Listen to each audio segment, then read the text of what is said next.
আপনি আপনার এটা কোন পত্রিকা আরো যান না ভাই, যান না, আপনার দিকে যান। এই অফিস আমাকে ওয়াসা বরাদ্দ দিছে, যাও।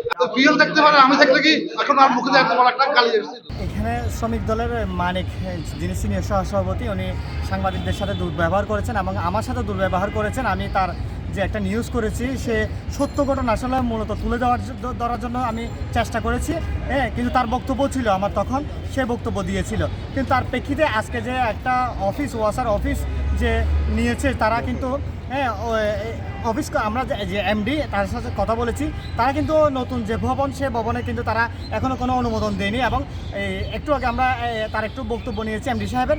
উনি বলেছে যে এখনও আমাদের যে কর্মকর্তারা রয়েছেন, অফিস কর্মকর্তারা রয়েছেন, তাদেরই জায়গা দিতে পারছি না। তাদেরকে কিভাবে জায়গা দিব শ্রমিক দলকে? তারা পুরনো যে জায়গায় সেখানে শিফট হবে।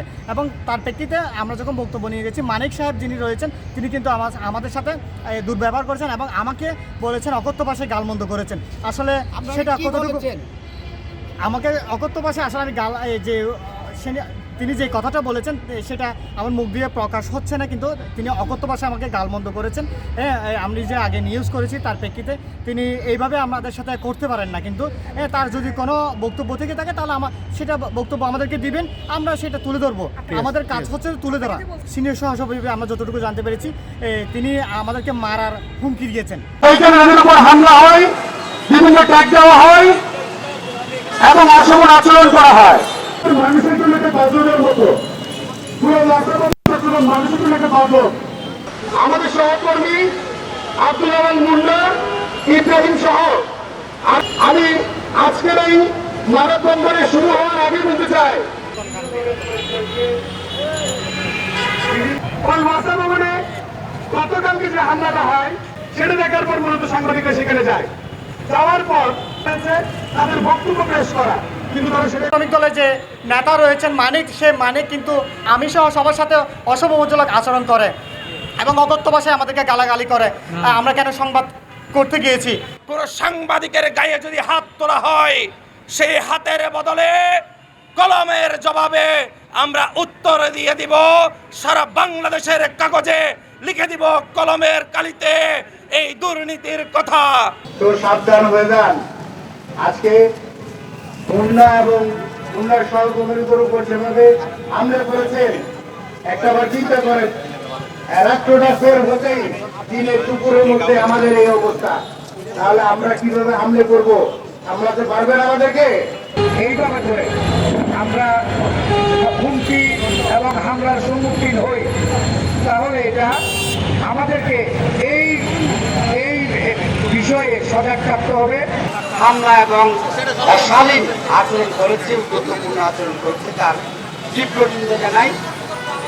এই উদ্যোগপূর্ণ আচরণ এখনই যদি না থামে, তাহলে সাংবাদিক গণমাধ্যম কর্মীদের জন্য হুমকি হয়ে দাঁড়াবে অচিরেই।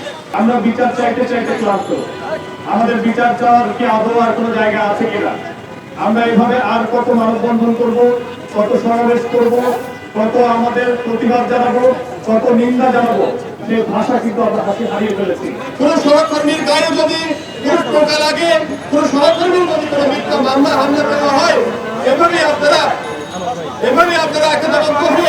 ঐক্যবদ্ধ হয়ে আপনারা এইভাবে মানববন্ধন করবেন এবং আপনারা প্রতিবাদ করবেন।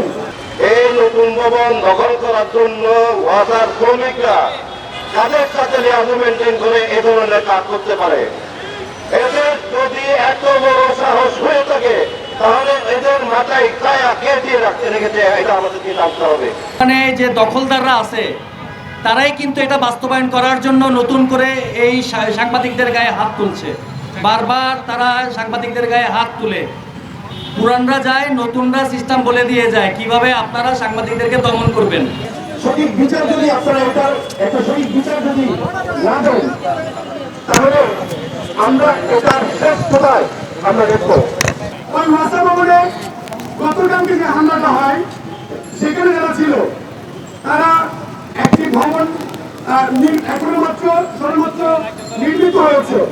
ওই ভবনে তারা গিয়ে তাদের মতো একটা অভিযোপন করেছে, তাদের সাথে অপর পক্ষের কথা বাড়াবাড়ি হচ্ছে এবং গণমাধ্যমে নিউজ হয়েছে। সেটা দেখার পর মূলত সাংবাদিকরা সেখানে যায়। যাওয়ার পর তাদের উচিত ছিল সাংবাদিককে সহযোগিতা করা, তথ্য দেওয়া, কি হয়েছে না হয়েছে তাদের বক্তব্য পেশ করা, কিন্তু তারা সেটা পায়নি, বরঞ্চ গণমাধ্যমের উপর হামলা করে বসে।